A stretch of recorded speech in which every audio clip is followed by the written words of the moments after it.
ఒక రోజున మేనమామ గారి ఇంటికి వెళ్ళాడు విఘ్నేశ్వరుడు. అమ్మ మామయ్య ఇంటికి వెళ్ళొస్తానన్నాడు. వెళ్ళాడు. శ్రీకాంతో మాతులో యస్య అని అదో శ్లోకం చిత్రంగా. మేనమామ గారి ఇంటికి వెళ్ళి ఆడుకుంటున్నాడు. ఆడుకుంటుంటే ఏదో శ్రీ మహావిష్ణువు సుదర్శన చక్రం తీసి అక్కడ ఇట్టారు.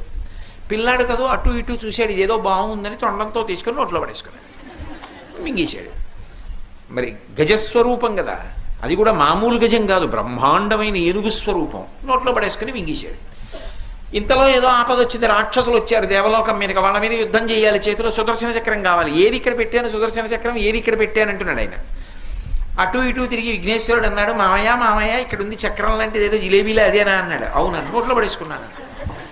అయ్యో అదేమిటది చక్రం రా ఈ అన్నాడు. ఏం చెప్పినా ఇవ్వడు, నవ్వుతున్నాడు.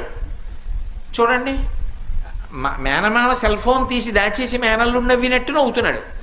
నవ్వితే చూసి చూసి మేనల్లుడు కొట్టలేడు, అవతల చూస్తే అవసరం